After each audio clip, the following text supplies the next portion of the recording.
Biographical Bites from Bala, Laurel Hill West Stories number 59 for August 15th, 2026. Saving Music from the Nazis.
I am Joe Lex, writer and producer for All Bones Considered, Laurel Hill Stories, and Biographical Bites from Bala, Laurel Hill West Stories.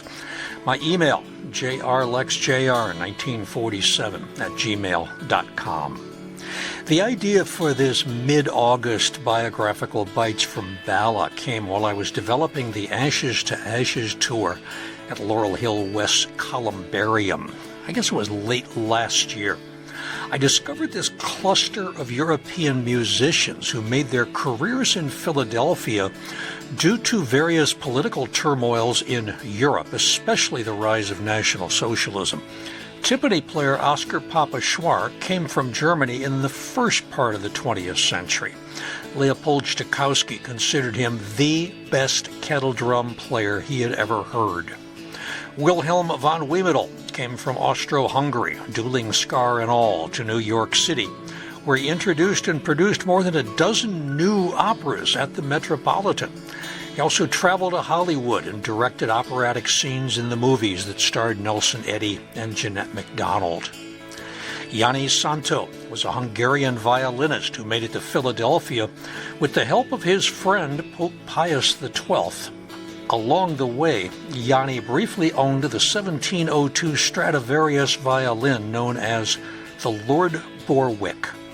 That is what is in store for you today on this 59th edition of Biographical Bites from Bala, Laurel Hill West Stories.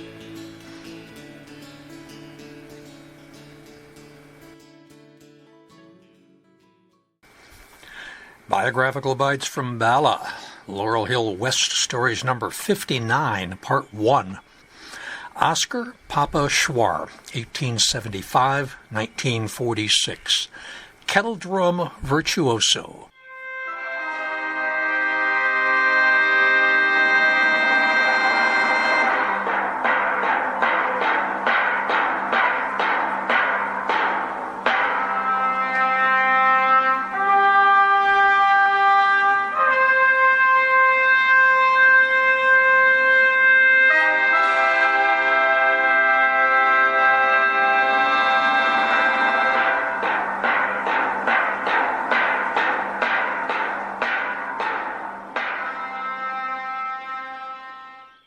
That is a sound that is both ancient and unmistakably modern. The deep, rounded voice of the kettledrum. In the modern orchestra, we usually call it the timpani, but long before it sat behind the strings and brass in a concert hall, it carried messages across battlefields, announced royal ceremony, and gave musical shape to power, suspense, and grandeur.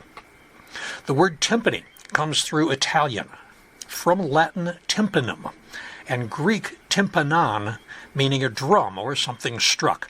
The same drum-shaped idea turns up at the dinner table in timbalo, the Italian baked dish molded like a kettle drum.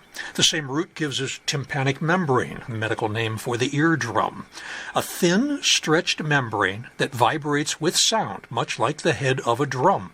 So the naming of the instrument actually predated the anatomic name.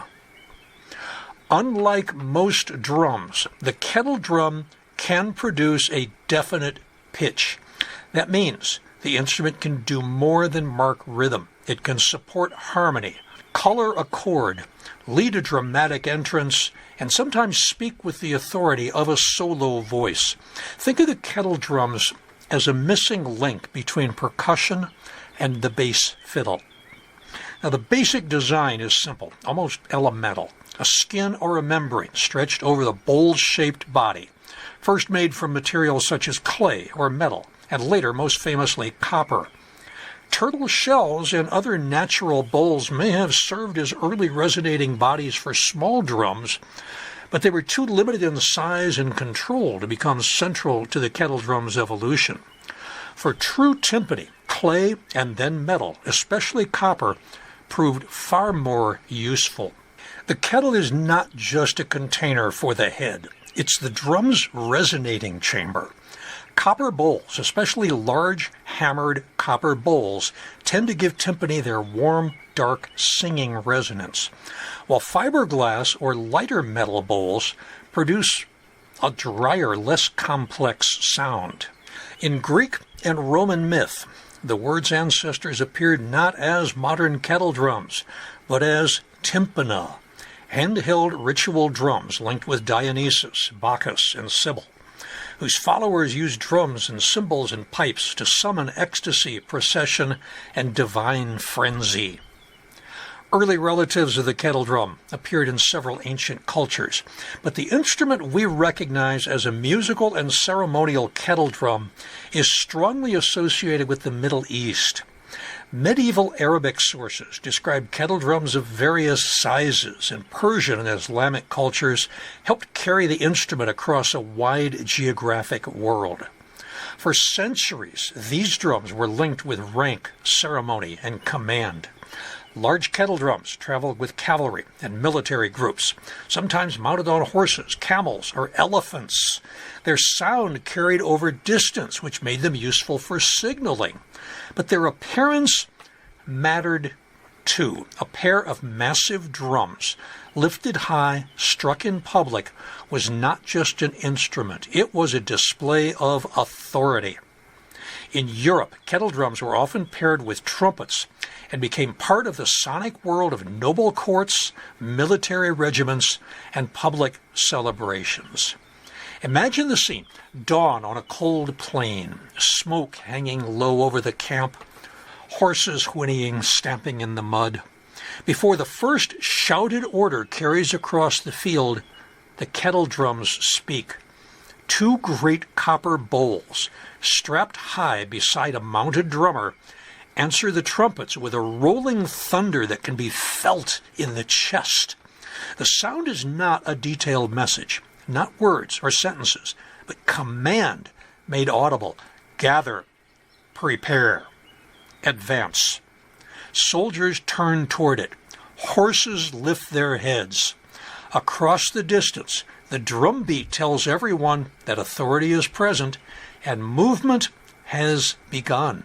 And that moment, the kettle drum is not decoration. It is the voice of power moving through the battlefield. By the 15th and 16th centuries, larger kettle drums from Ottoman and Central European traditions had begun to influence European musical life. Makers improved the construction of the drums, especially by adding screws around the rim so the head could be tightened or loosened with more control. This made tuning more precise, and it helped move the kettle drum from a ceremonial or military object toward a refined musical instrument. The kettle drum entered permanent orchestral use in the 17th century. Among the early examples, Matthew Locke's Psyche in 1673, Jean-Baptiste Lully's opera Tessie in 1675. At first, composers used the drums mainly for grandeur, celebration, emphasis, often, of course, alongside the trumpets. In many Baroque and classical works, a pair of drums was tuned to the tonic and dominant notes of the key, reinforcing the music's harmonic foundation with a deep, resonant authority. During the 18th century, the kettledrum became a standard member of the orchestra. Haydn and Mozart used it for weight, drama, and brilliance. Haydn's Symphony No. 103, the so-called drum roll symphony, begins with a famous timpani roll. Imagine that opening moment. Before the orchestra fully speaks, the kettledrum alone draws the listener in, creating suspense with a single rolling gesture.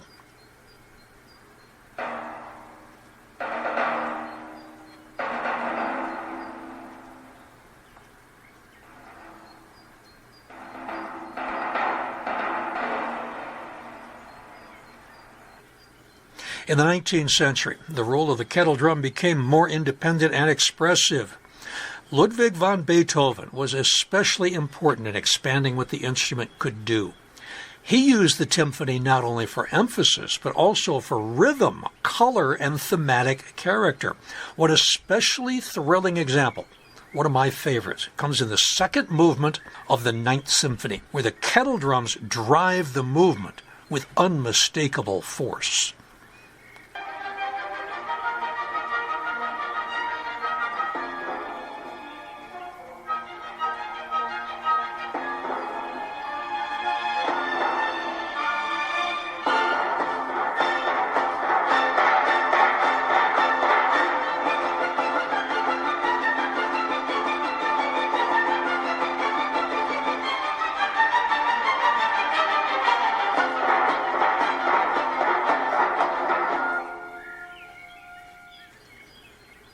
Later composers kept pushing the instrument outward. Hector Berlioz, Gustav Mahler, Richard Wagner, Richard Strauss, Igor Stravinsky all enlarged the expressive language of the timpani, using it for drama, color, thunder, pulse, and psychological intensity. And the instrument itself had to evolve to meet those demands.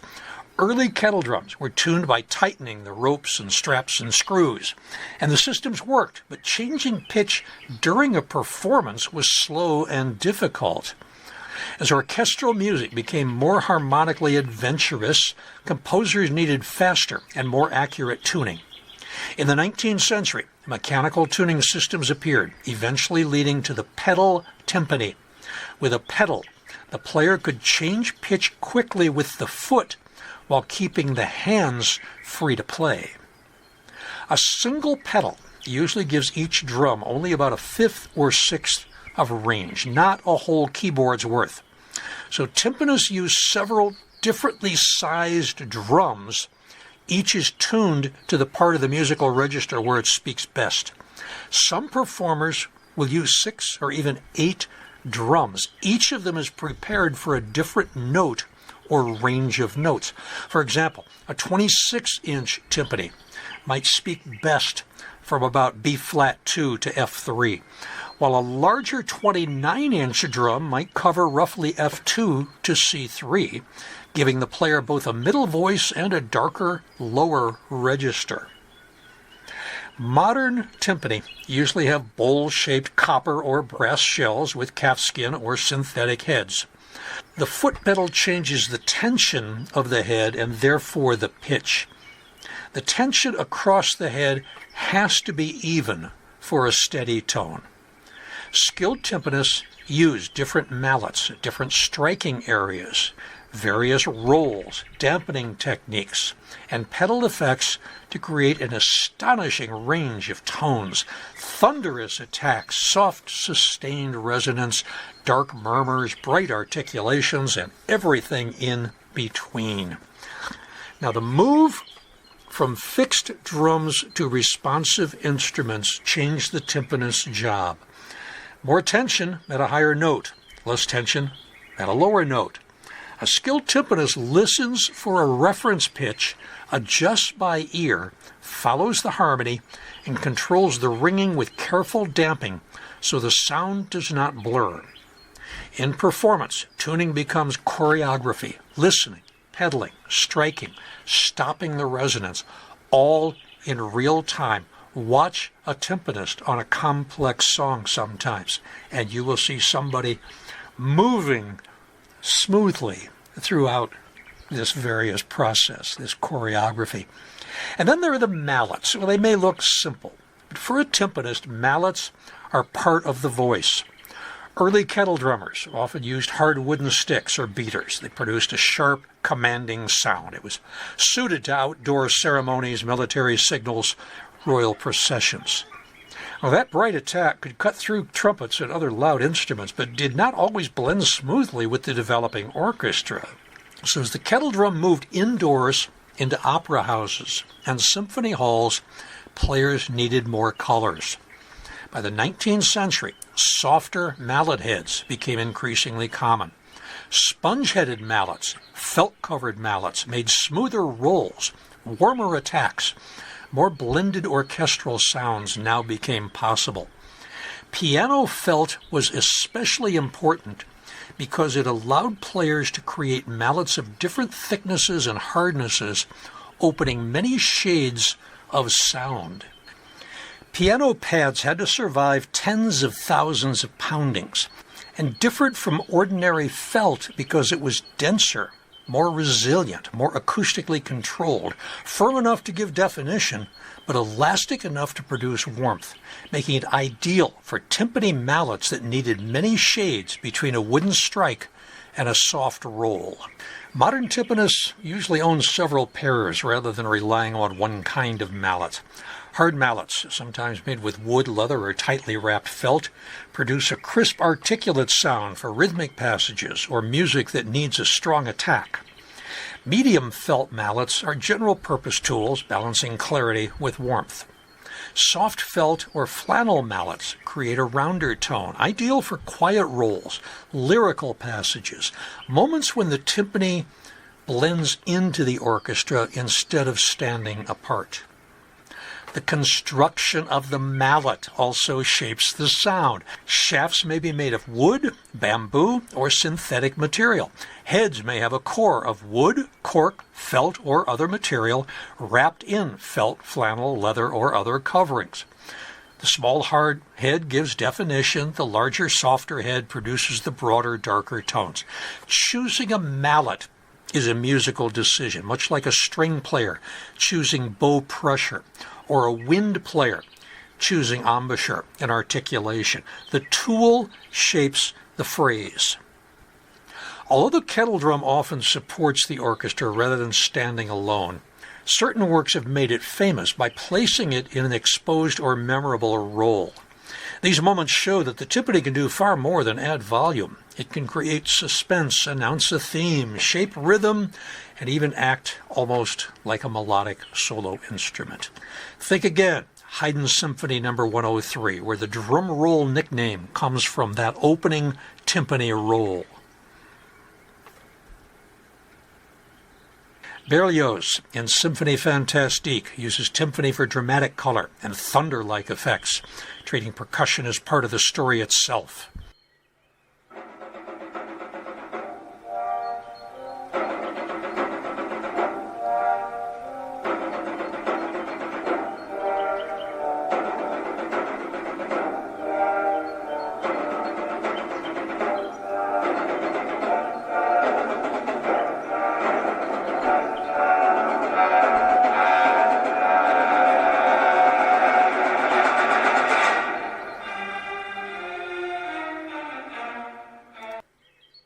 Bartók's Concerto for Orchestra gives the timpani rhythmically active, technically demanding writing that remains important in orchestral auditions.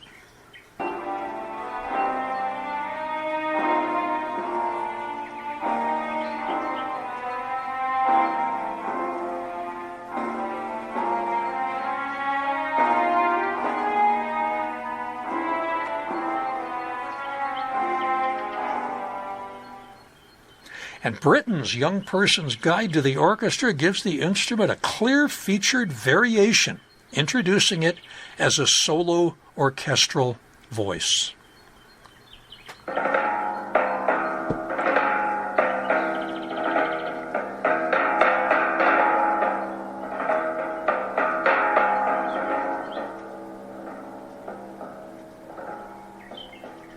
Today, the kettle drum remains central to orchestral percussion.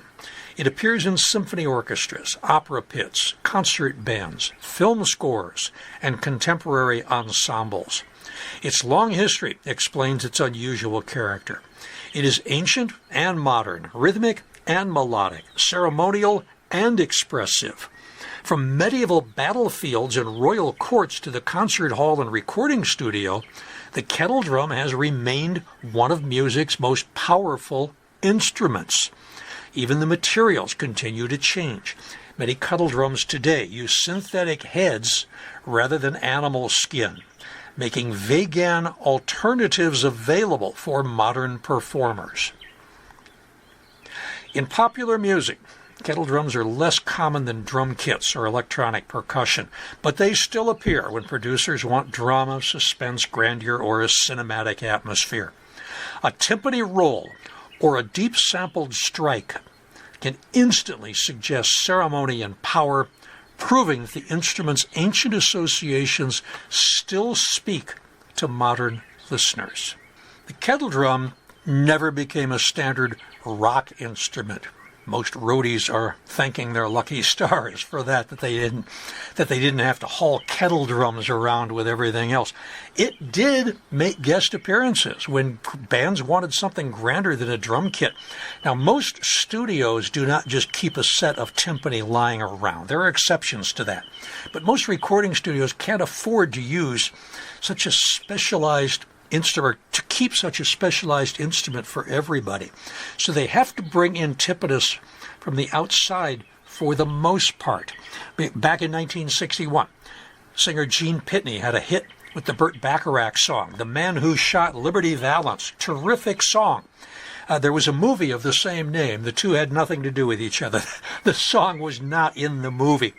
But in the song, which made the top 10, the gunshot was supplied by timpani. He was mighty good. Many a man would face his gun, and many a man would fall. The man who shot Liberty Valance, he shot Liberty Valance.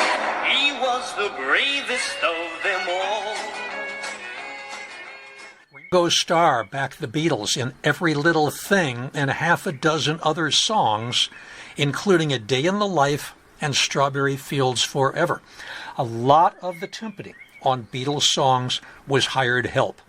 Ringo played timpani on at least a half a dozen songs, especially Every Little Thing, A Day in the Life, and Strawberry Fields Forever. Every little thing she does for me, yeah. And you know the thing she does for me. Ooh.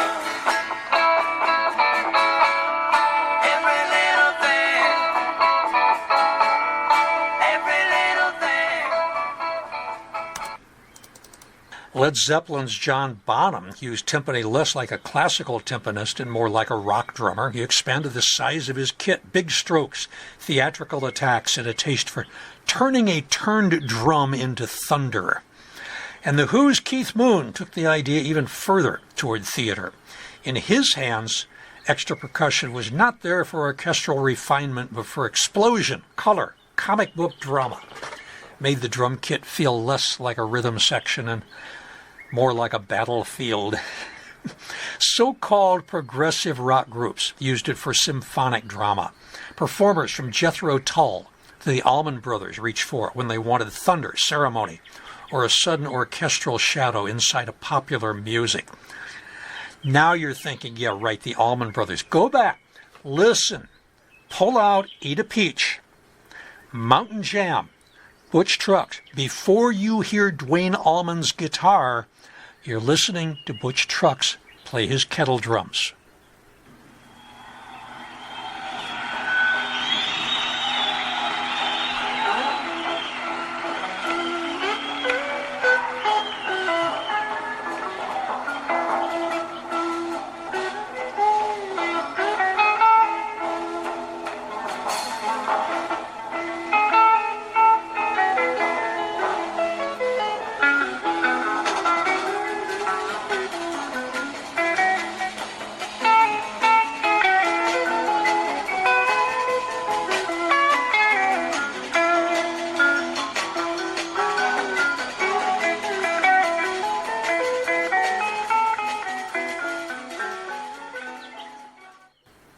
Film composers use the same qualities. A roll can breed tension before a decisive moment. A single stroke can underline danger, shock, power.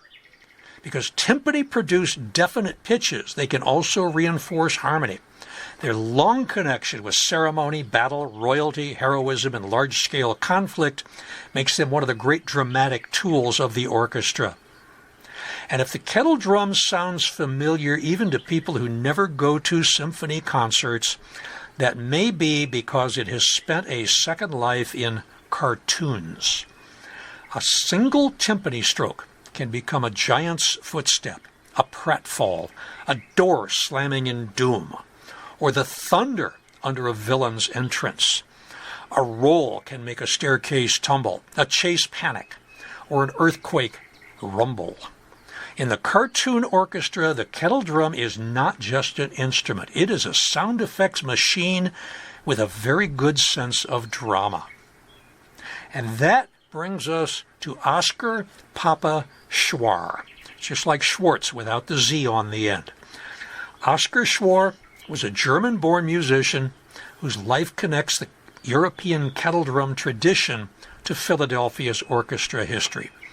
Schwar was born in Germany in 1875. He first studied violin before he turned to percussion. As a young man, he played in German military band, part of the world where drums still carried the discipline and grandeur of public ceremony. Later, he moved to Russia, where he performed under the direction of the celebrated composer Nikolai Rimsky-Korsakov. Then came the invitation that would define much of his career. Fritz Skeel, music director and conductor of the newly formed Philadelphia Orchestra, recruited Oskar Schwar to join the ensemble beginning with the 1903-1904 season. For more about the founding of the Philadelphia Orchestra, check out Biographical Bites from Bala, Laurel Hill West Stories number 28. Papa Schwar remained with the Philadelphia Orchestra for more than 4 decades. He also joined the faculty of the Curtis Institute of Music at the school's founding. He taught timpani and percussion, and he shaped a generation of students until the temporary closure of the orchestra department in 1942 during the war. During his time with the orchestra, Schwar used to give special children's concerts, which, according to newspaper reports, were thoroughly enjoyed by anyone who attended. He was apparently quite a showman also. One of his mentees, longtime New York Philharmonic percussionist Saul Goodman, remembered him in extraordinary terms. Schwar had the most beautiful tone of any timpanist I have ever heard. With the encouragement and cooperation of Leopold Stokowski, he achieved tone colors from the timpani never heard before. There is a revealing anecdote from Stokowski's early years with the Philadelphia Orchestra. Looking back on the ensemble he had inherited in 1912, only 12 years after its formation, but 10 years after Schwar's arrival, Stokowski reportedly said that it contained, quote, only 4 first-class performers, end quote, and one of them was Oskar Schwar, the remarkable timpanist. It is a striking compliment from a conductor obsessed with orchestral color. Stokowski was famous for shaping the Philadelphia sound into something lush, blended, and almost cinematic, and Schwar's kettledrums were part of that palette. With Stokowski's encouragement, the timpani were not treated as mere punctuation at the back of the stage. They became a source of tone color, atmosphere, and depth, capable of helping the whole orchestra glow from underneath. You've heard Papa Schwar play if you've ever seen Walt Disney's movie Fantasia. Under Stokowski's baton, the orchestra became not just accompaniment, but spectacle, and the timpani fit that world perfectly. The deep rolls would become thunder, ritual, danger, cosmic weight. Single strokes could land like animated punctuation. Fantasia showed audiences that orchestral percussion was visual theater as much as sound. The same kettledrum that once signaled command on a battlefield could, in the movies, make mountains move, storms gather, and cartoons feel monumental or they could accompany a broom on a walk.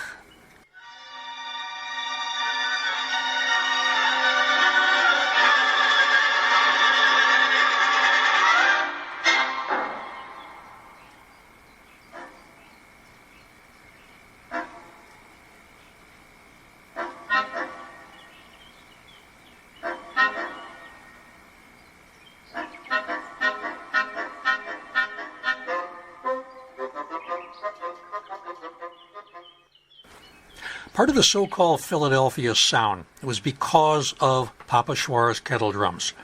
Under Stokowski, the goal was not a dry drum beat on the back of the stage, but a deep, blended orchestral sound.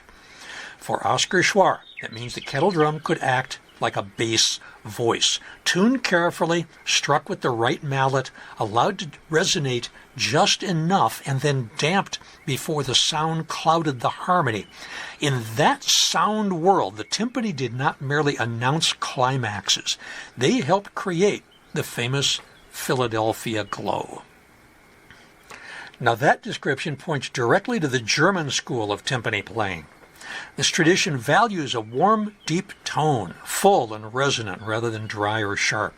It treats the timpani as a pitch-centered instrument, one that supports harmony as well as rhythm. It prizes orchestral blend, so the sound fits into the larger texture with the brass and strings and low winds. It also depends on controlled resonance, careful damping, roll control, so the sound remains clear without becoming muddy. The articulation is rounded with definition, but without unnecessary aggression. Above all, it is expressive. Different mallets, touches, playing areas create subtle changes in tone, and the style is especially connected to German Romantic repertoire. Beethoven, Brahms, Wagner, Bruckner, Mahler, Strauss.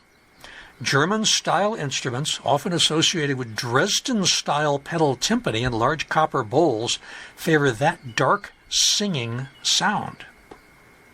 Now, the German school was not the only way to play timpani. French players often favored a lighter, cleaner sound. British players prized control and balance. Russian traditions leaned toward power and drama. Americans, of course, absorbed all of these influences and adapted the instrument's voice to whatever the music demanded. In other words, the kettledrum may look like one instrument, but it can speak with many different accents. Stokowski changed the role of orchestral percussion by hearing it as color and theater, not merely rhythm. In his hands, the timpani, bass drum, cymbals, gong, and other percussion instruments became part of the orchestra's dramatic lighting system. They could darken a harmony, make a climax glow, summon thunder, or turn a musical gesture into spectacle. Schwar's warm German school timpani sound fit Stokowski's vision perfectly. The kettledrums, again, were no longer just a punctuation at the back of the stage. They became part of Philadelphia Orchestra's depth, atmosphere, and cinematic power. What is the opposite of this? I guess that would be stomp. Stomp. Here you got the timpani, a highly specialized orchestral instrument, expensive, tuned, carefully built, rooted in ceremony. And then comes stomp, where they find percussion in everyday world, brooms and barrels and trash cans and pipes and buckets. But the impulse is exactly the same. Whether the sound comes from a copper bowl or a garbage can lid, audiences respond to impact, rhythm, surprise, and physical energy. If you don't believe me, wander to a local neighborhood park on a weekend evening when you know a drum circle will gather. There's something all-encompassing about a drum circle. You don't even have to bring anything to beat. You'll probably end up picking a couple of sticks up and beating them together. And eventually your heart will feel like it's beating in synchrony with the drum circle. It's a pretty amazing experience. So you're going to run out and buy a set of timpani. Decent modern set of timpani costs somewhere between $8,000 and $16,000, unless you're a serious college or professional player. And then realistically, the range is more like 15,000 to 22,000. Then you've got the specialty Dresden style or boutique European instruments. They can go far above that. What's a Dresden timpani? It's bad enough you've got the German style kettle drums. Dresden are built for depth and color. Large copple bowls, pedal tuning, dark singing tone that blends into the orchestra. When Papa Schwar died at 71, in 1946, the Philadelphia Orchestra honored him the next afternoon by playing Beethoven's Seventh Symphony during their rehearsal. His ashes are inurned and immured in the basement of the Columbarium at Laurel Hill West, in the same room as several other European expatriate musicians of the mid-20th century. Wilhelm von Wymetal, Max Strassenberger is buried there. Jani Szántó is not too far away. And I looked it up. Yes, there is a Percussive Arts Hall of Fame. And although I do recognize a couple of the names as being those of Papa's students, he is apparently not a member. I wrote them about this. So far, I have not heard anything in return. From ancient battlefields to royal courts, from Baroque opera houses to modern film scores, the kettle drum has always carried more than rhythm. It has carried authority, suspense, ceremony, color. Its deep-pitched voice made it different from ordinary drums, able to support harmony, shape drama, and even sing from the back of the orchestra. In the story of Oscar Papa Schwar, that long history becomes personal. A German immigrant virtuoso, he brought the old world tradition of tone, pitch, and orchestral blend into the Philadelphia Orchestra, where he helped prove the kettle drum was not just an instrument of impact, but an instrument of expression.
Biographical Bites from Bala, Laurel Hill West, Stories number 59, Part 2, Wilhelm von Wymetal, 1890 to 1970.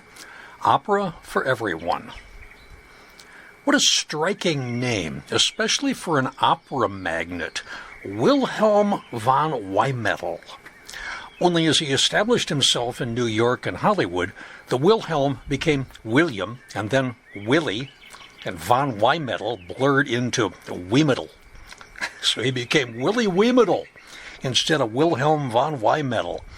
Austrian-born director whose career moved from Vienna's opera world into American opera, operetta, and Hollywood musical films. The family's history is complicated by the fact that the father and son shared the same name, the same profession, and overlapping workplaces. Now, Wilhelm Ritter von Wymetal Sr., also known as Baron von Wymetal, was born in Austria in 1862. The von in the family name indicates noble status, and documents at the Musiksammlung in Austria suggest that the family may have been relatively new to the nobility. Knighthood was granted to Franz Wymetal in 1876, when Senior would have been only about 14 years old. Now, at some point, the family moved to Cologne, and in 1909, director Weingartner summoned Wymetal Sr. to the Vienna Opera House, now known as the Vienna State Opera. That was one of Europe's great musical institutions, a center of modern opera staging in the late 19th and early 20th centuries. Remember that the roof of this opera house was supposed to have been the final home of the two Pegasus equine statues that now guard the steps in front of Memorial Hall in Fairmount Park. Laurel Hill East resident Robert Gratz purchased them during a European trip, but did not live long enough to see them installed before the 1876 centennial celebration. From about 1909 to 1921, Wilhelm Wymetal Sr. was a producer at the Vienna Opera during one of the city's most inventive artistic periods. Vienna into the early 20th century offered an unusually rich theatrical and musical environment. The city still revered Beethoven, Schubert, Brahms, and Strauss family waltz culture, while late Romantic and modernist currents emerged through Bruckner, Mahler, Schoenberg, and the visual innovations of figures such as Alfred Roller and Joseph Urban. The Wymetals seem to have shared friendships or professional ties with leading figures that included Gustav Mahler, Richard Strauss, and Maria Gerica, the celebrated Moravian-born soprano, who became one of the great stars of the Metropolitan Opera. Wymetal Sr. worked as Mahler and Alfred Roller were rethinking stagecraft by clearing visual clutter and using lighting and design more expressively. And at various times, both Wymetals appear to have used Urban and Roller's designs, or at least discussed stage design with them. Wilhelm von Wymetal Jr. was born in Vienna, Austria-Hungary, April 18, 1890. His brother, Erich von Wymetal, born in 1892, also worked in the field. He later served as director or producer at the Vienna Staatsoper beginning in 1937. Before he entered theater professionally, Wilhelm Jr. followed a military path.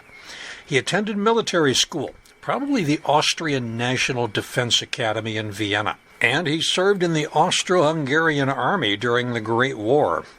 Accounts describe him as a major of cavalry and later as a member of the Austrian General Staff. His facial scar was from a duel in his youth rather than a documented wartime injury. In the German-speaking world, such scars carried a meaning very different from ordinary injury. The Schmiss, the dueling scar, was associated with mensur. This was a ritualized form of academic fencing practiced by student fraternities in Germany, Austria, and parts of Central Europe.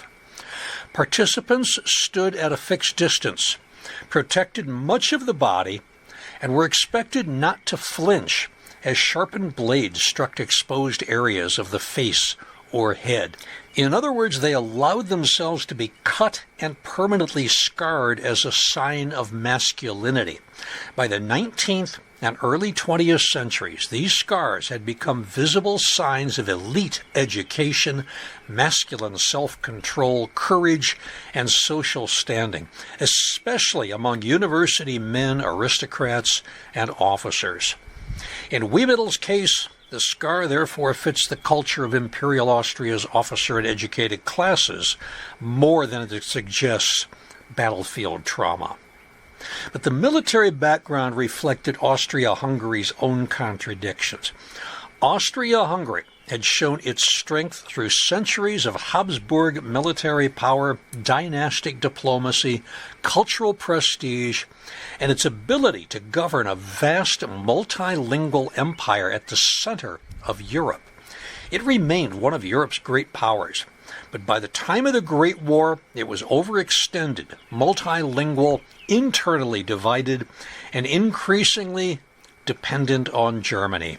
Its aristocratic officer traditions and ambitious planning struggled against modern industrial warfare, heavy casualties, supply problems, and nationalist tensions.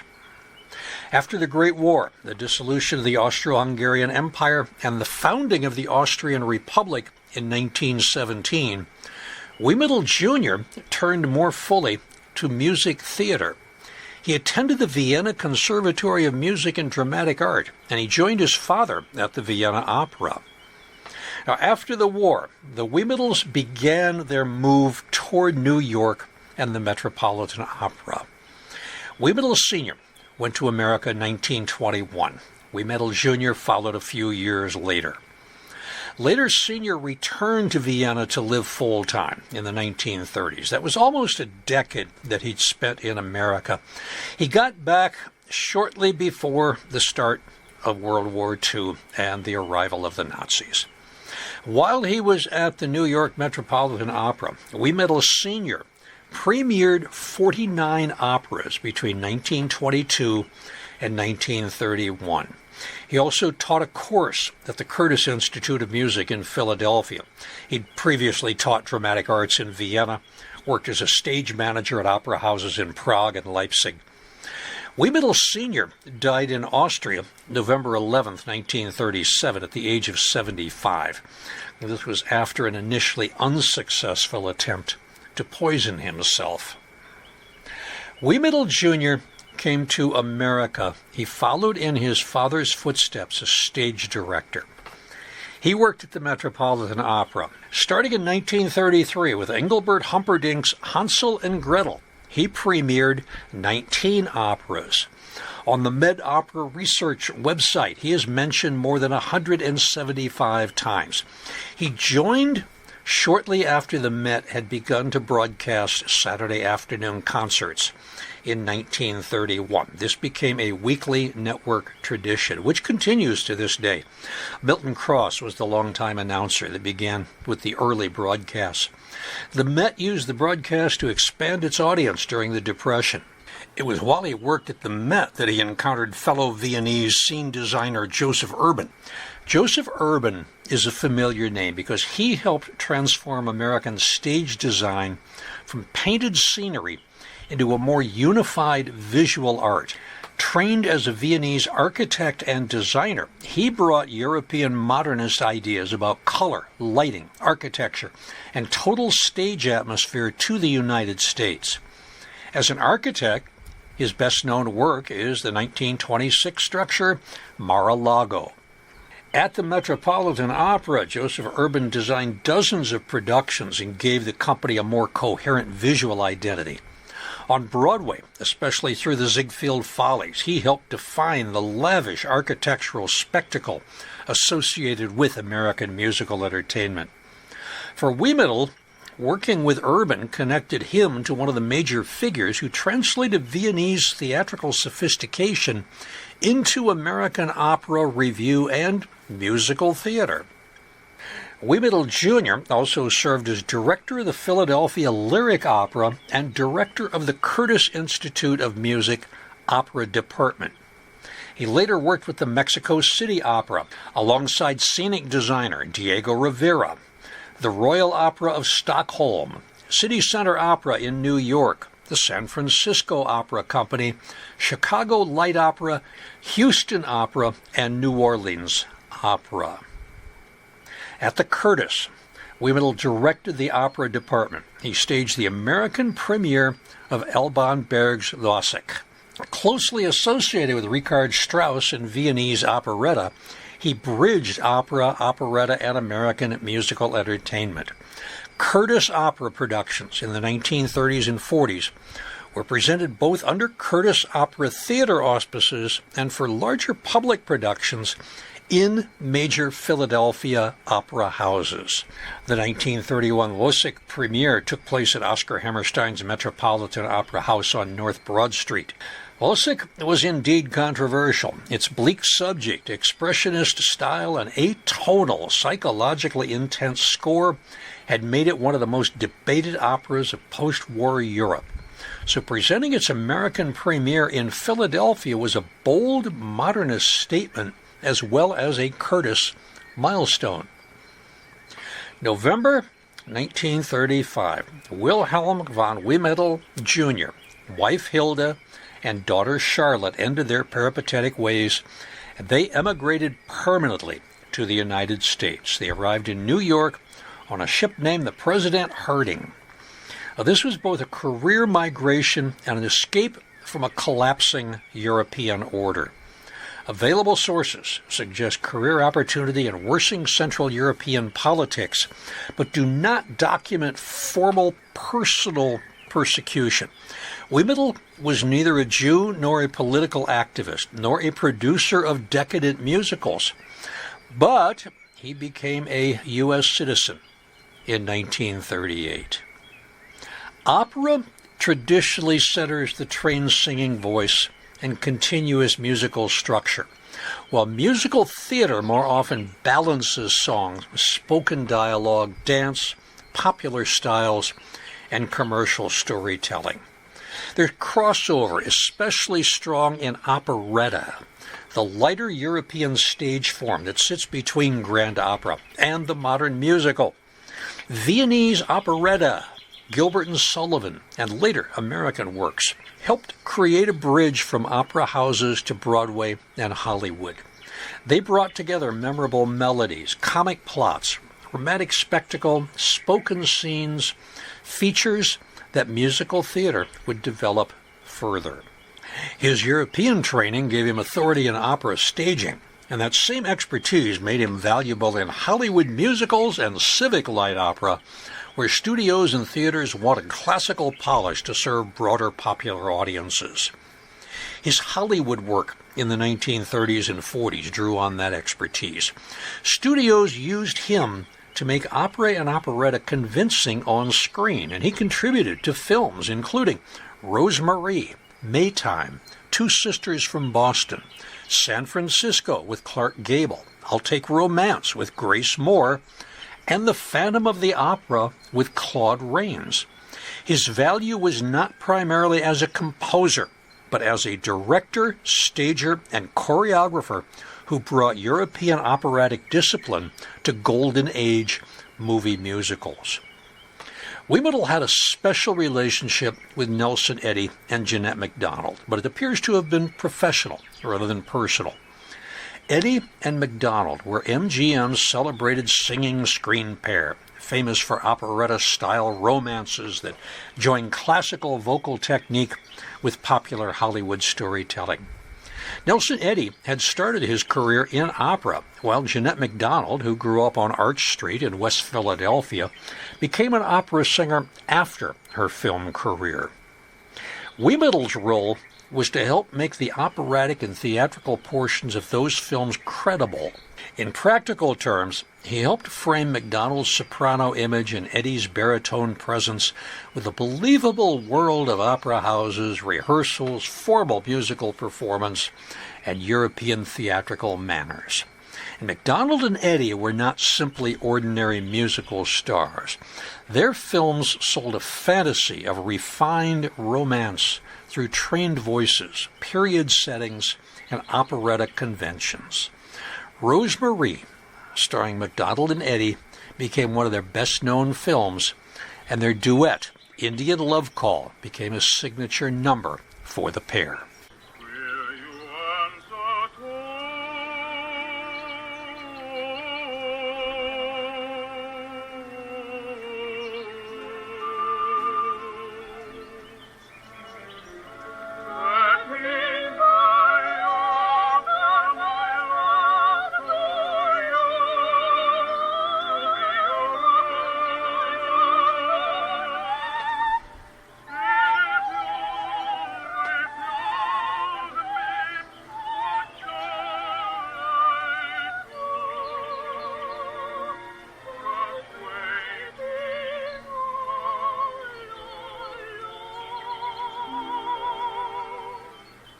Maytime again placed them in a romantic opera-inflected setting, with MacDonald as a celebrated singer and Eddy as her romantic counterpart. Wymetal's European background made him useful to MGM because he could supply the authentic stage behavior, operatic gesture, chorus movement, and atmosphere that supported their image as glamorous singers rather than merely movie actors. The McDonald-Eddy partnership later attracted intense fan interest and many claims about their off-screen relationship. But Wymetal's documented connection to them is best understood through the work itself.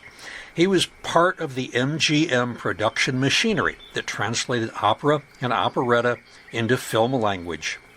His contribution helped create the polished musical environment in which their voices, chemistry, costumes, and romantic plots could feel rooted in a recognizable theatrical tradition. And he was just as likely to direct a musical sequence in a Three Stooges short as he was in a major musical. After Hollywood, Wymetal's next stop was in Pittsburgh, the Pittsburgh Civic Light Opera, now known as Pittsburgh CLO. It emerged from the civic optimism that followed World War II. City Councilman Abraham Lewis Wolk drew on the St. Louis Municipal Opera model of summertime outdoor musical theater, while department store magnate Edgar J. Kaufman provided prestige, organizational leadership, and financial support. Pittsburgh CLO premiered at Pitt Stadium June 3, 1946, with performances staged outdoors on the University of Pittsburgh campus. The setting gave the new company a signature identity, large-scale summer musical theater presented in an open-air stadium. When von Wymetal became part of the organization's leadership in 1947, he gave that bold experiment a stronger professional foundation. From 1947 until his retirement in 1968, he served as managing director and in production credits as managing and producing director, stage by, or production director. His tenure covered the CLO's most difficult formative decades, the outdoor Pitt Stadium years, the interim Melody tent seasons, and the move into the civic arena. He provided continuity across those upheavals and helped the CLO develop a reputation for professional polish, reliable summer seasons, and Broadway-quality musical entertainment for mass audiences. Von Wymetal's accomplishments were practical as well as artistic. He helped standardize the company's production methods, supervised complex staging in unusually challenging venues, and connected Pittsburgh with a wider national network of performers, directors, designers, and touring stars. His leadership helped make it possible for the CLO to survive the unpredictability of open-air performance and to grow into one of the country's respected summer musical theater companies. Eventually, Pittsburgh CLO was presenting 8 or 10 full musical productions every season, a mix of classic musical comedies and popular operettas. It was in 1956, while he was connected with Pittsburgh Civic Light Opera, that Wymetal was stage director and producer for Maria Callas during her first U.S. tour. If you are not aware, Maria Callas was a Greek-American soprano who reshaped opera by making dramatic truth as important as vocal beauty. She treated each role as a complete theatrical character, not just as a showcase for singing. Her intensity, musical precision, and revival of demanding bel canto roles influenced later generations of singers. It helped modern audiences understand opera as emotionally immediate drama. In Pittsburgh, the romance of outdoor theater came with practical problems. Weather repeatedly threatened performances. In fact, in 1947, a tornado had caused major damage to the stage. Low-flying airplanes also disturbed shows. This prompted local officials to restrict flights over the area on performance nights. But these disruptions just strengthened the argument for a more reliable, purpose-built home. So by the late 1950s, the CLO's popularity had outgrown the makeshift conditions at Pitt Stadium.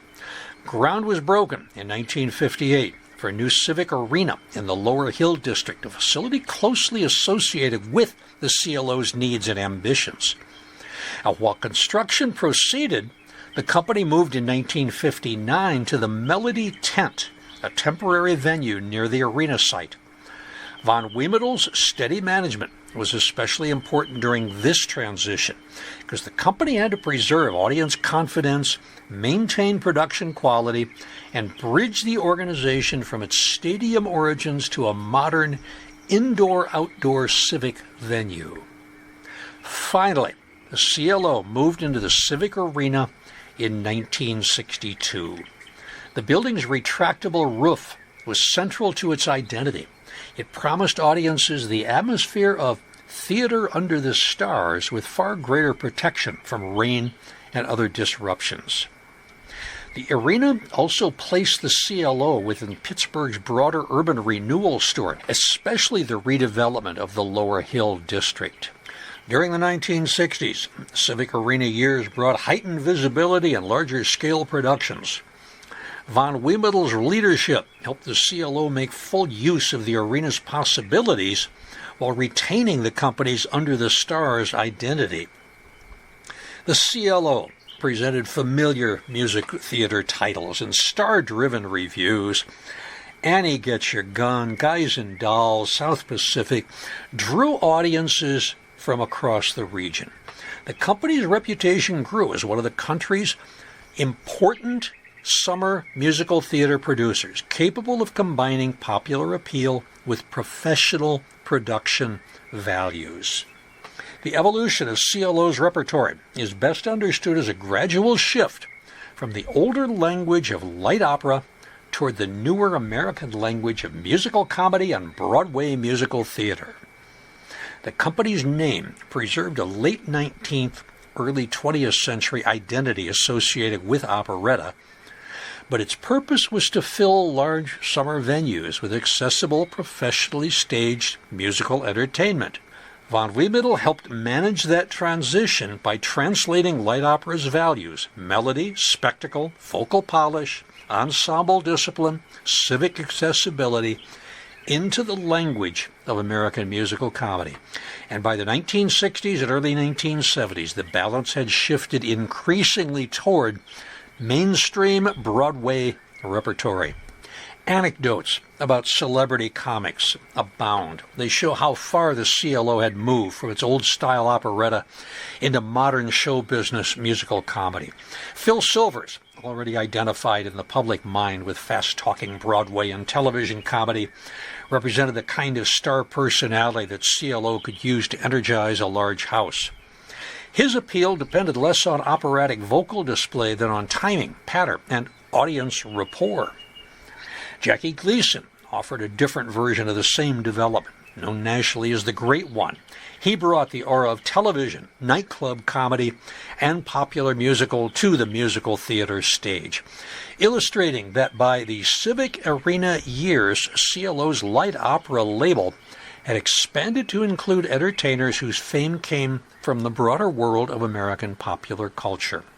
In the early 1970s, Pittsburgh CLO moved again, this time into the renovated former Penn Theater, renamed Heinz Hall.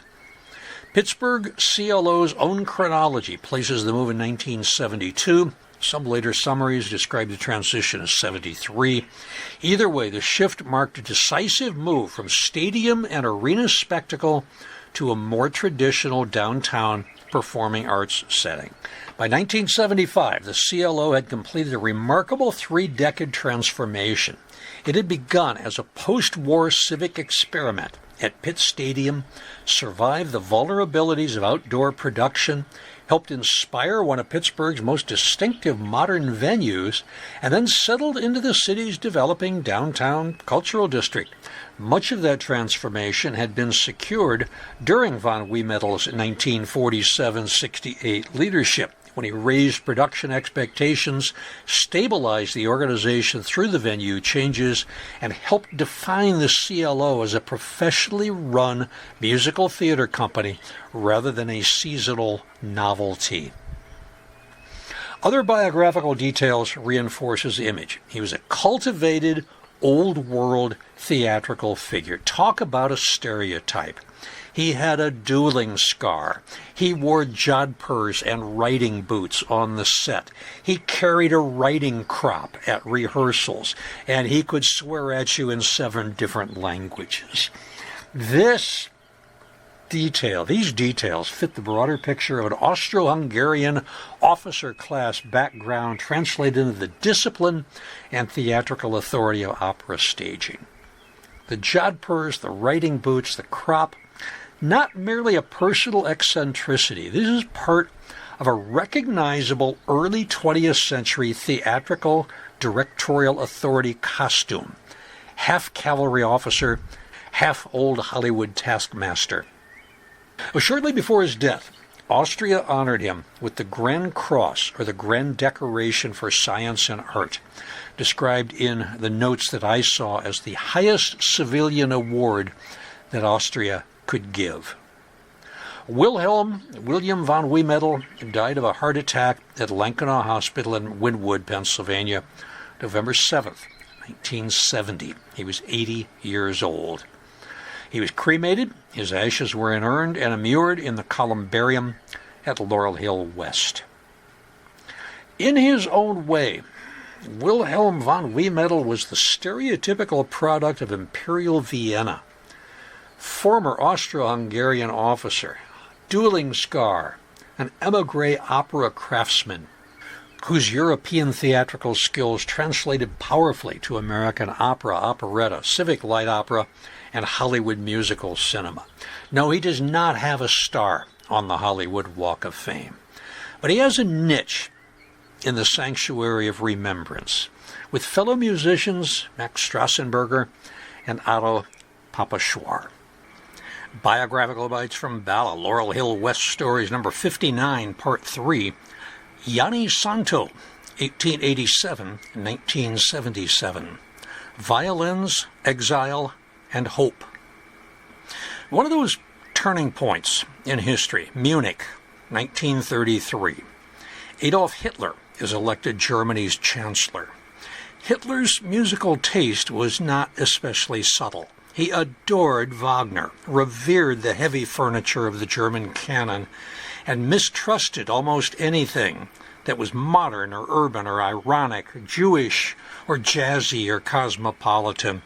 In his ears, music was not merely sound. It was proof of belonging. Wagner belonged. Jazz did not. Mahler did not. Schoenberg most certainly did not. So the old musical world began to narrow, and it happened by decree and by office memo, and by a name crossed off of a faculty list, or the quiet cancellation of a concert or a radio broadcast. Jewish scholars, scientists, artists, musicians pushed out of universities and orchestras and opera houses and public life, and some were pushed out of the country, or some wanted to get out of the country. Many could not, and every month that passed made escape harder. Now, inside that shrinking world was Jani Szántó, a 46-year-old Hungarian violinist who taught in Munich. The record suggests he was not himself Jewish, although the name Szántó, meaning plow in Hungarian, appears often among Ashkenazi families. His danger seems to have come from association, politics, and the poisonous suspicion that settled over anyone who did not fit the new order. He was the son of a school principal. He graduated from the Vienna Conservatory. He was a student of Jakob Grün. Then he perfected his skills in Berlin with Joseph Joachim and Henri Marteau. He played in the Vienna Tonkünstler Orchestra under Oscar Nedball, and then from 1912 to 1922, he served as concertmaster of the Lübeck Orchestra. From 1912 to 1915, he performed extensively with Wilhelm Furtwängler, who worked in the city, who accompanied him in chamber concerts. He then was a professor at the Bavarian Academy of Music in Munich, where he also led a string quartet. Now, Furtwängler was not just another conductor. He was one of the commanding figures of German music. He'd known Szántó in Lübeck, and he played with him. And he later tried to help when the Nazis forced Szántó out of Munich. His importance here is simple. If a musician with Furtwängler's stature could not protect a colleague, almost no one inside German musical life could. But even Furtwängler's name could not reopen that door.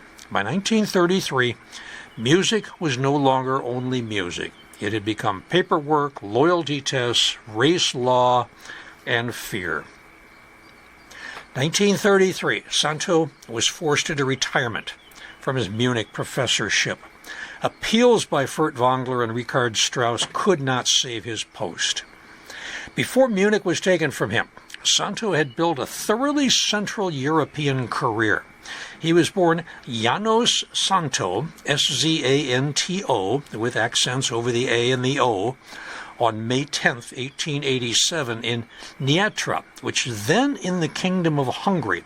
Now it is Nitra, Slovakia. He studied at the National Royal Hungarian Academy of Music in Budapest and then continued in Vienna and Leipzig. That path put him in the mainstream of a musical culture that took discipline, chamber music, and the printed score very seriously. This was not music as decoration. It was music as moral exercise with better tailoring. When the Nazis forced him out in 1933, they were not removing a minor figure from the margins. They were cutting a working musician and teacher out of the center of his professional life and the musical scene of Germany. Then there were his violins. Szántó played a 1743 Guadagnini that was later associated with his name. It's now called the Szántó violin. For a time, he owned the 1702 Stradivarius, known as the Lord Borwick. Now that violin did not stop traveling when Szántó's story ended. Today, Lord Borwick is in the hands of the Japanese virtuosa Rurika Takagi, who plays it on loan. I find something kind of staggering about that. A violin made in Cremona in 1702 carried through the long afterlife of European music, once owned by a displaced Hungarian teacher in Philadelphia, now sings under the bow of a young Japanese artist. The map keeps widening, the world keeps enlarging. Here she plays an excerpt from Verdi's Winter on the Borwick.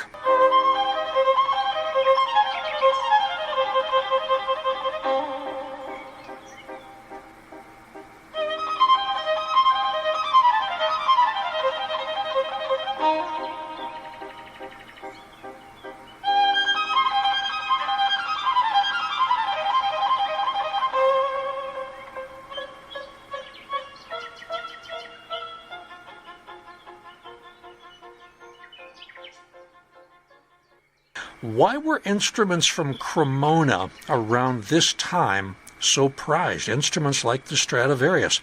No one has fully solved that, believe it or not. The theories come at you from many directions. A lot of people point to the wood.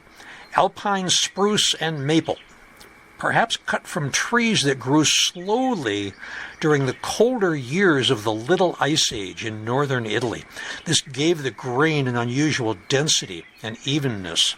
Some people point to the varnish and possible mineral treatments, but there were workshop secrets. They didn't get written down. Craftsmen are not always thinking kindly of future historians, so we honestly don't know what they used on the lacquer.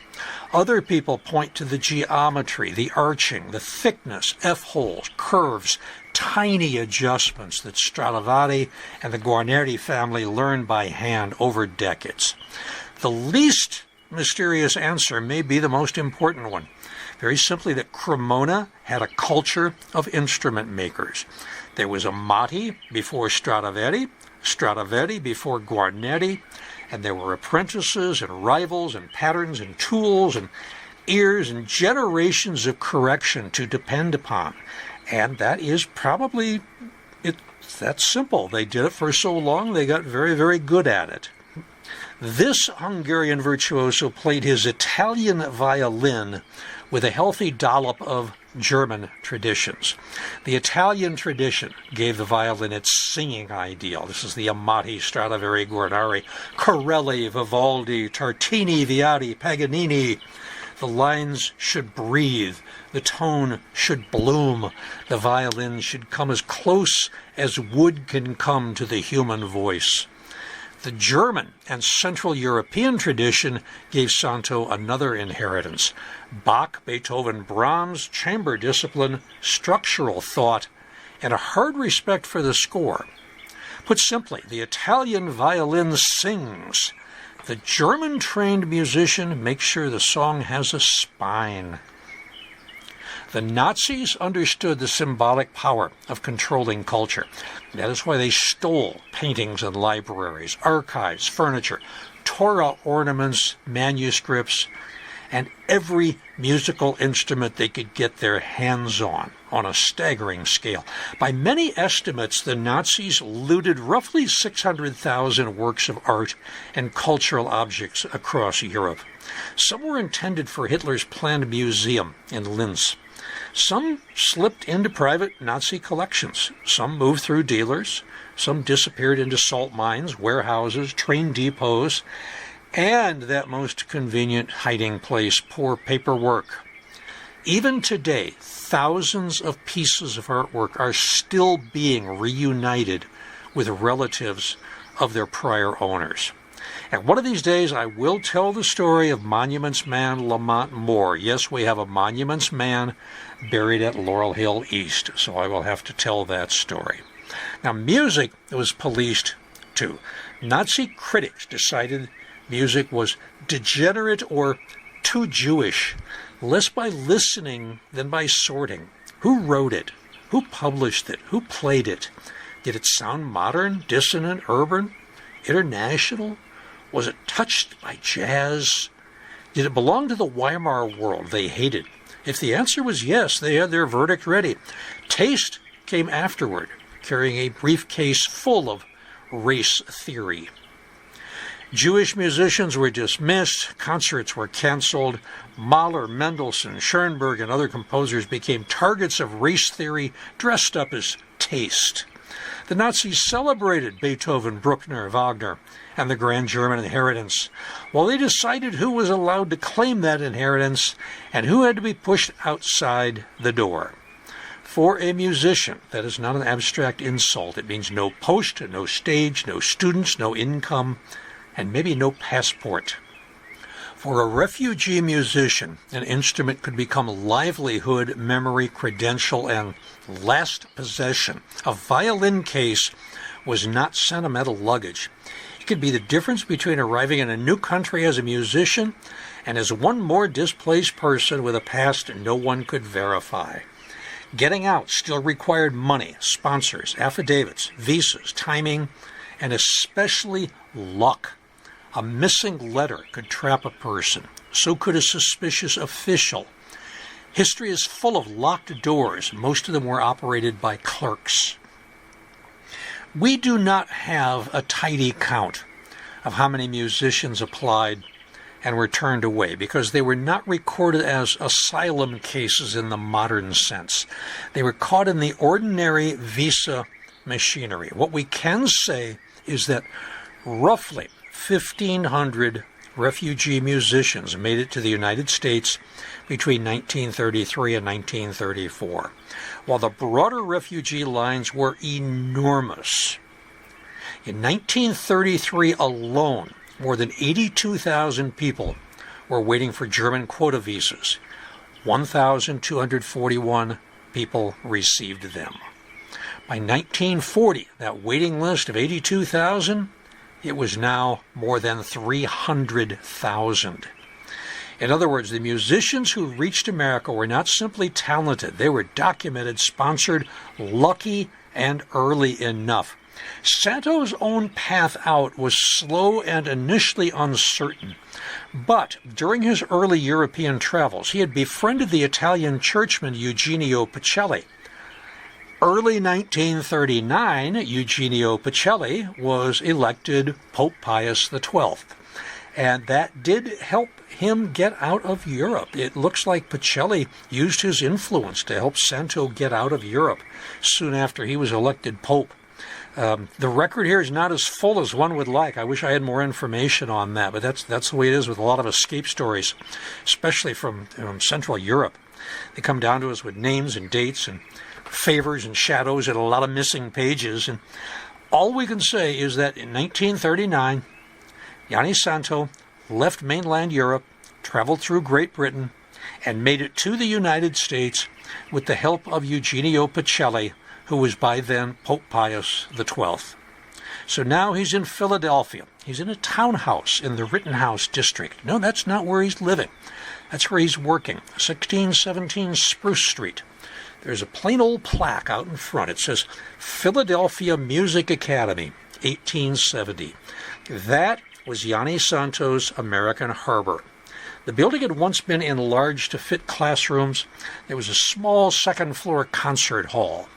By the time Szántó arrived, it already carried decades of scales and auditions and nervous parents, ambitious students, and probably more scratchy etudes than any wall should have to endure.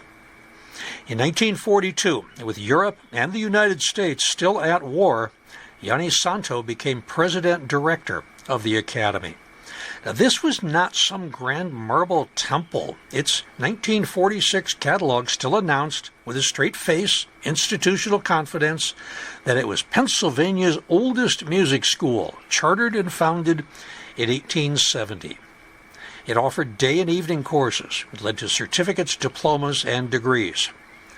The address was always at 1617 Spruce Street, but there was a West Philadelphia branch at 5129 Spruce. This was part of the working machinery of musical life. Lessons, exams, faculty meetings, tuition checks, practice rooms, a steady flow of students trying to turn their talent into a trade. Must have been fun to hang around Rittenhouse Square around that time.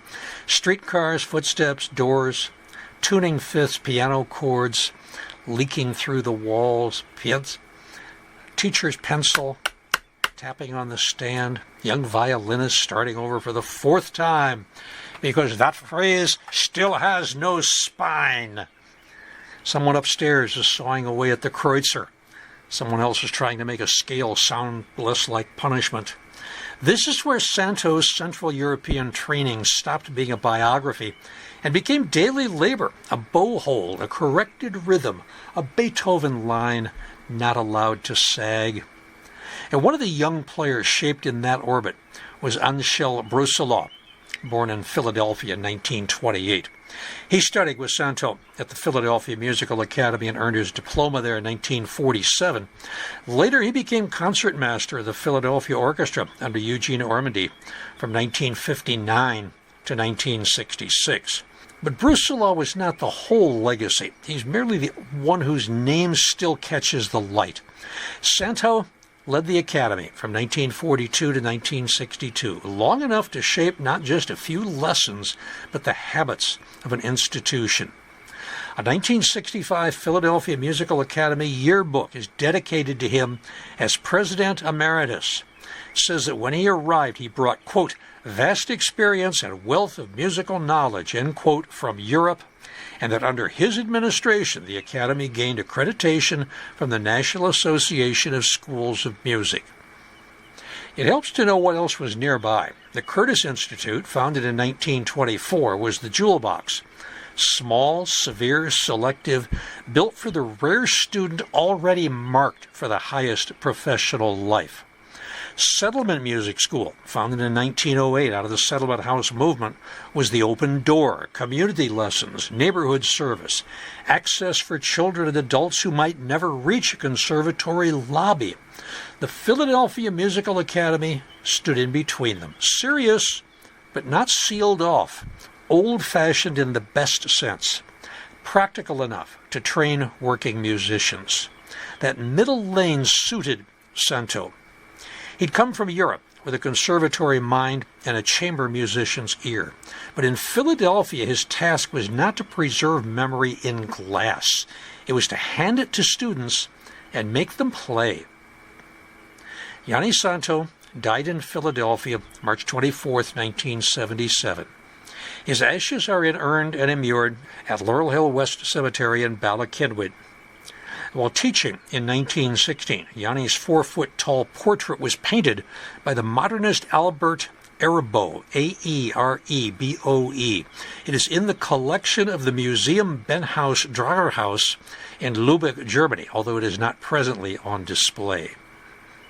Now, I was going to do a segment on music in the concentration camps, but there really wasn't an appropriate spot to drop that in. So in its place, I want to read you something that I found while I was researching Szántó.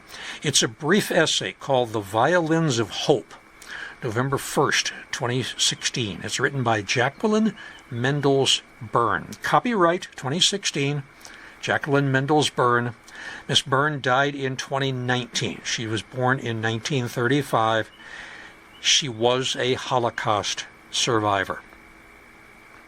One of my best friends, Gene Rosenthal, the viola player in one of my quartets that performs on International Holocaust Remembrance Day, told me of an exhibit in Cleveland, her hometown, of violins that were found after World War II. Those violins had belonged to Jewish musicians whose lives ended in the gas chambers after the Germans stole their instruments. One day, a violin repairman, a luthier named Amon Weinstein, was given a violin case with a violin inside. That instrument had been burned to ashes. He could not repair it.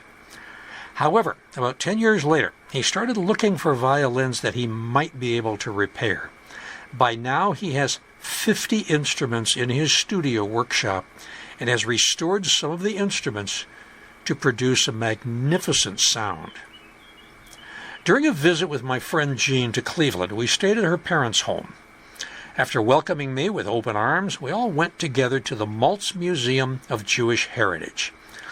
There, we saw 17 of those beautifully restored violins exhibited, and we learned when, where, and how each violin that had belonged to a murdered musician was found.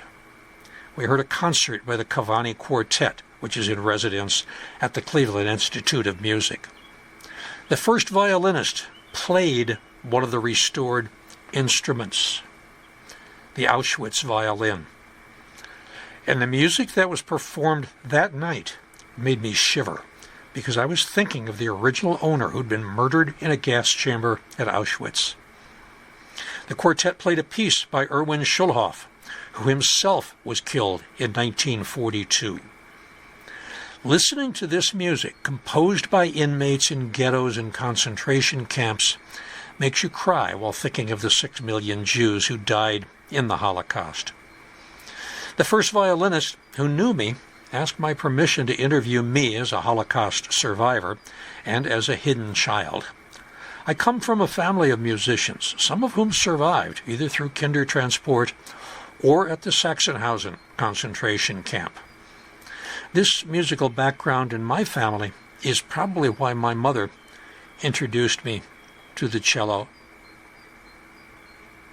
Powerful little essay about playing a violin that belonged to someone who was murdered at Auschwitz.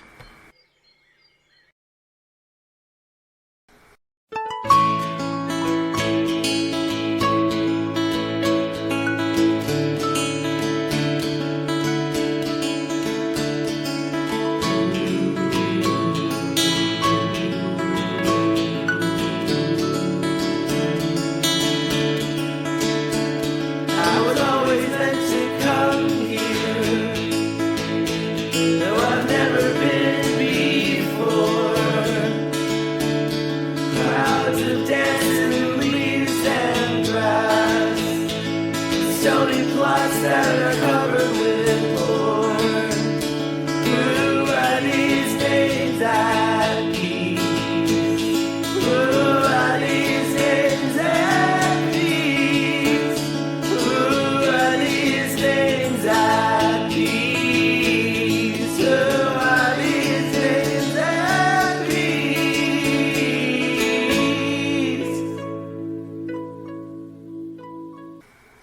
September 1st, All Bones Considered, Laurel Hill Stories number 90.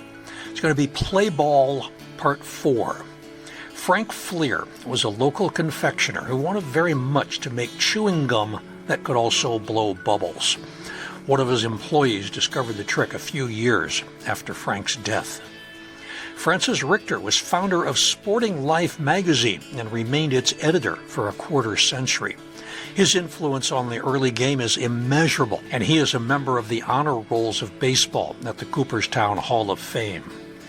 Rich Wilhelm is going to tell you the story about Frank Betcher, who briefly played for the Cardinals before he took up a career as a traveling salesman and then as a motivational speaker.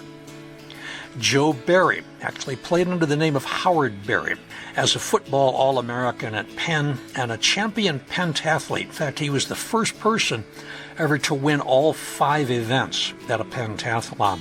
He played 2 seasons with the New York Giants also in the early 1920s. And Thomas E. Murphy was a businessman, a capitalist. He owned part of the Phillies during the good times and the bad times, including the disastrous 1930 season. All of that coming up for you in September. Mid-September, Biographical Bites from Bala number 60. I'll tell you about Rupin Exurgin. He was a Massachusetts-born mid-20th century engineer. Probably be remembered for at least 2 things. He was the designing engineer for the stainless steel streamliner that came to be known as the Silver Streak. And he was a developer of the atomic cannon with its intercontinental ballistic nuclear delivery. If you've never heard of it, it's quite a story. Now, if you're downloading this episode and listening on the 15th or the 16th of August, you can still catch me give a tour at Laurel Hill West. Sunday, August 16th, 10 a.m., I'm going to walk people from the Barmouth entrance, the bicycle trail off of the Kinwood Heritage Trail, the Barmouth entrance. We're going to walk to the Pencoid entrance, not all the way, but close enough to it. And I'm going to tell you about several dozen people who are buried on the right side of the path as we walk that distance. You'll have to come back on another tour to come in the other direction. But come hear about these people who have been next to the path you've been riding your bike on for so many years. Also, something to put on your calendar. I'm going to be part of a panel discussion at the College of Physicians on October 13th. We're going to talk about some of the artwork in their collection. They have an art historian at the College of Physicians, and she will talk about some of the work from her perspective. I'm going to talk about several of our more famous Laurel Hill residents who were members of the College of Physicians and have their oil portraits at the college. Check the College of Physicians, the Mutter Museum website for more details on that. I don't know the exact time yet, but it will be at the Mutter Museum, College of Physicians on October 13th. So who am I? I am Joe Lex. Email jrlexjr1947@gmail.com. I'm your host, the creator of All Bones Considered, Laurel Hill Stories, Biographical Bites from Bala, Laurel Hill West Stories. They have been downloaded more than 105,000 times, and they have been voted among the best cemetery podcasts in the country. For information on tours, laurelhillphl.com/events. If you're interested, stick around. I'll tell you the bibliography I used for this episode. If not, until we meet again, stay safe, stay well, and try to stay above ground. Some of the general information, there's an article called Honor Your German Masters, the Use and Abuse of Classical, and that's in quotation marks, Classical Composers in Nazi Propaganda by David D. Dennis. That's from the Journal of Political and Military Sociology, Volume 30, Number 2, Winter 2002, pages 273 to 295. Dismantling a Dystopia on the Historiography of Music in the Third Reich by Pamela M. Potter, Central European History, December 2007, Volume 40, Number 4, pages 623, 651. a delightful article called On Kettledrums by Victor de Pontigny, Pontigny.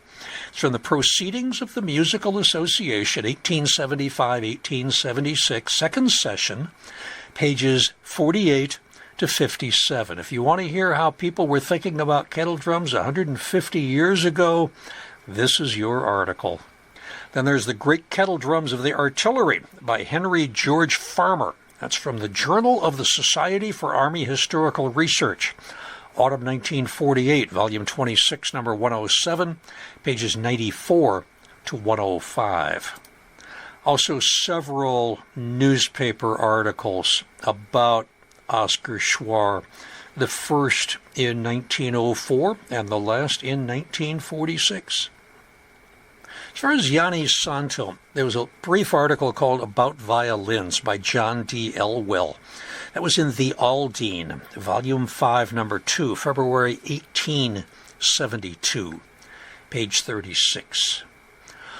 On Old Violins, Lucian Greilsheimer, J.C. Freeman, and Theodore Baker, from the Musical Quarterly, July 1927, volume 13, number 3, pages 410 to 433.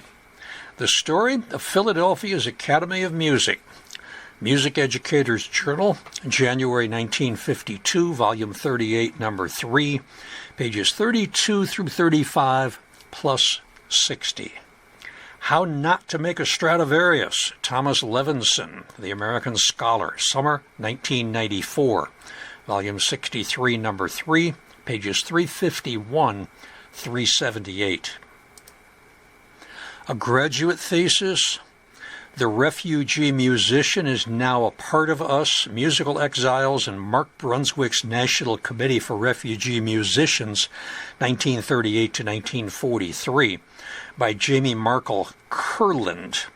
This was a thesis submitted to Arizona State University in May of 2015. And then, copyright Jacqueline Mendel's Byrne, The Violins of Hope, November 1st, 2016. I had to include that. That's it for mid-August. Stay safe, stay well, stay above ground. Talk to you in September.